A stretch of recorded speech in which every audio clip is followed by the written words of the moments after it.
एक गरीब औरत थी गंगा। उसका अपना कोई नहीं था, इसलिए भीख मांगकर अपना पेट भरती थी। एक दिन गंगा भीख मांगते हुए दूसरे गांव पहुंच जाती है। तभी उसे सामने से एक बैलगाड़ी आती दिखाई देती है। गंगा बैलगाड़ी के सामने आकर खड़ी हो जाती है। भैया, मैं बहुत दिनों से भूखी हूँ, कुछ खाने को दे दो। अरे रे रे रे रे रे रे, मरने के लिए तुझे मेरी बैलगाड़ी ही मिली थी क्या? चल यहाँ से कहीं और जाकर मर। पता नहीं कहाँ कहाँ से चले आते हैं। आप गलत सोच रहे हैं भैया, मैं मरने के लिए नहीं, मैं तो बस खाने को कुछ मांग रही थी। कुछ खाने को दे दो ना। मेरे पास कुछ भी नहीं है खाने को। हट जा मेरे रास्ते से।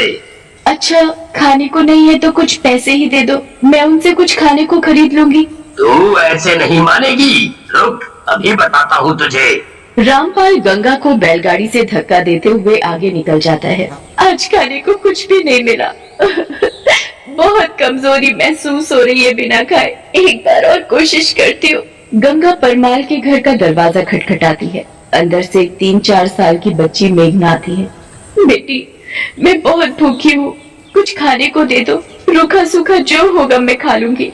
मेघना को गंगा पर बहुत तरस आता है, इसलिए वो अंदर जाकर उसके लिए ताजा खाना लेकर आती है।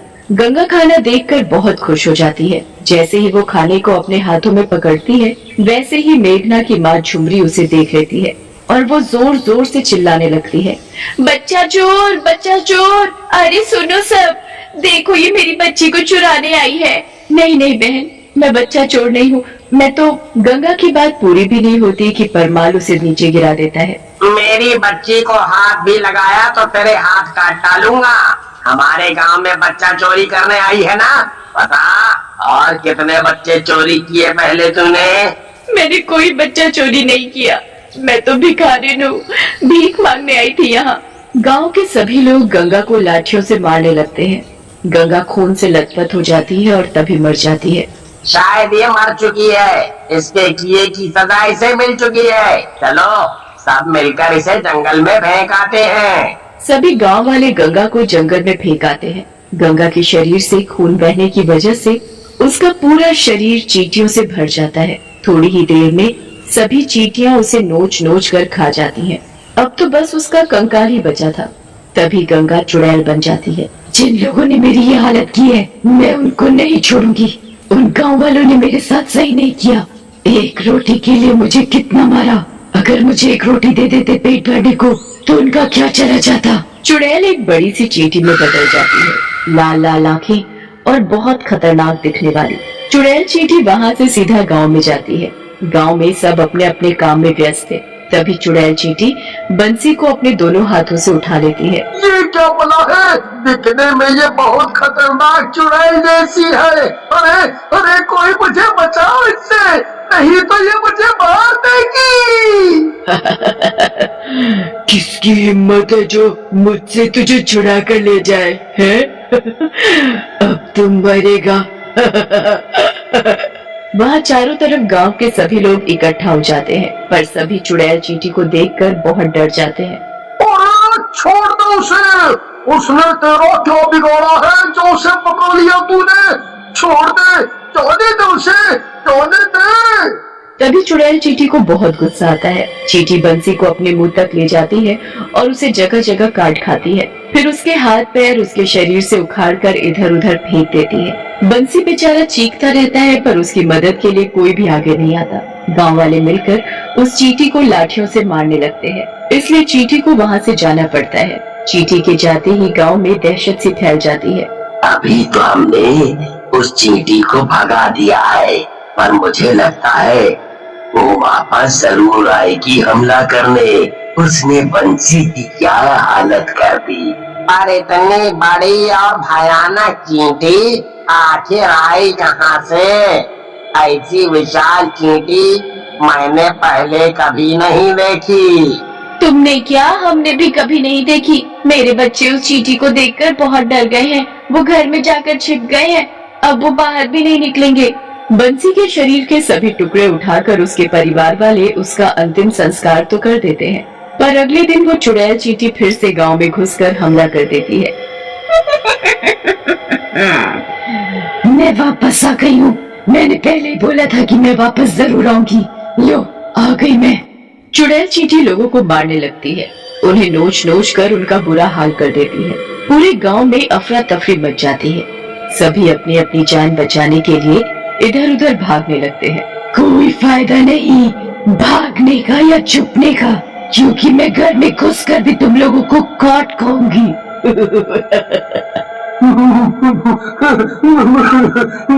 मैं तुम्हारे सामने हाथ जोड़ता हूँ, मुझे छोड़ दो। मेरे छोटे छोटे बच्चे हैं, अगर मुझे कुछ हो गया तो उनका क्या होगा? उनका पेट कौन भरेगा? मैं भी कभी ऐसे ही गिड़गिड़ाती थी तुम सबके सामने एक रोटी के लिए, पर मुझे हर किसी ने धक्का दिया, मुझे मारा। मैं भी अपना पेट भरना चाहती थी बस। अब बोलते हो छोड़ दूं? कैसे छोड़ दूं? तू तो गया। चुड़ैल चींटी को विक्रम पर जरा भी दया नहीं आती। वो उसे भी सभी की तरह मार देती है और वहाँ से चली जाती है। हाय रे, उस चींटी ने मेरे पति को मार डाला, मुझे विधवा बना दिया। अब मैं किसके सहारे जीऊंगी? वो चींटी मेरे पति का क्या हाल बना गई।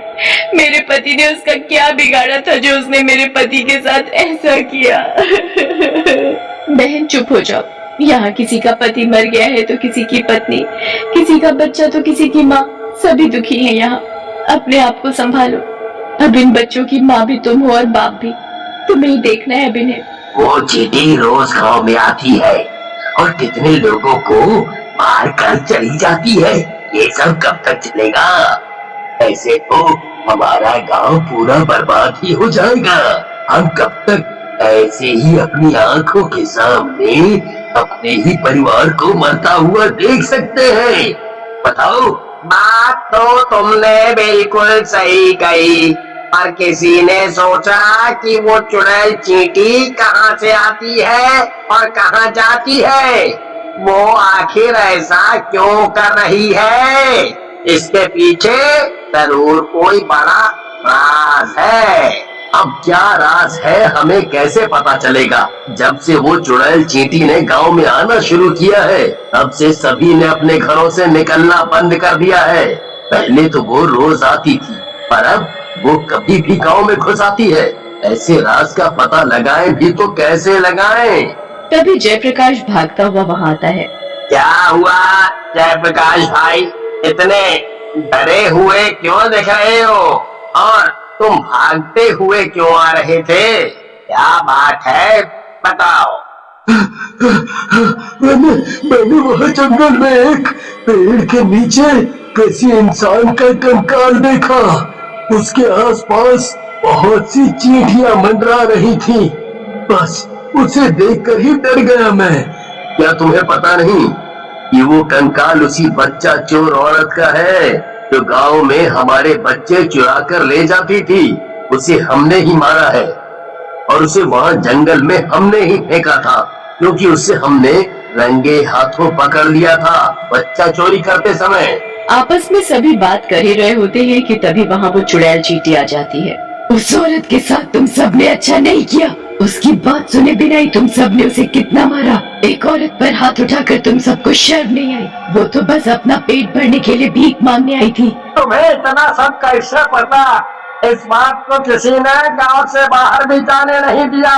क्योंकि जिस गरीब औरत को तुमने मारा था वो मरी नहीं थी, वो उस समय जिंदा थी। वो तो बस भूख प्यास की वजह से बेहोश हो गई थी। तुम सब ने उसे उठाकर जंगल में फेंक दिया। वहाँ उसे चींटियां खा गई। उसका पूरा शरीर खत्म हो चुका था, पर उसकी आत्मा जिंदा थी। वो चुड़ैल बन चुकी थी। सभी गांव वाले चुड़ैल की बात सुनकर बहुत हैरान हो जाते हैं और डरने भी लगते हैं, क्योंकि अब उन्हें सब समझ आ गया था कि उन्होंने उसके साथ जो किया वो बहुत गलत किया। कभी नहीं, मुझे जब तक शांति नहीं मिलेगी मैं तब तक ऐसे लोगों को मारती रहूंगी। पीछे खड़ी परमाल की पत्नी झुमरी को अपनी गलती का एहसास हुआ, इसलिए वो अपनी बेटी मेघना के हाथों में खाना पकड़ाकर चींटी को खिलाने को बोलती है। मेघना चींटी के पास जाती है और बोलती है, ये खाना मैं तुम्हारे लिए लाई हूँ, माँ ने दिया है। क्या तुम ये खाना मेरे हाथों से खाना पसंद करोगी? तुम भूखी हो ना? मेघना की बातें सुनकर चींटी रोने लगती है। इस बच्ची ने मुझे शांत कर दिया। इसलिए अब मैं तुम सबको माफ करती हूँ, पर एक शर्त पर। कभी भी कोई गरीब तुम्हारे दरवाजे पर आए तो तुम उसे खाली हाथ जाने नहीं दोगे। इतना बोलकर चुड़ैल चींटी वहाँ से गायब हो जाती है।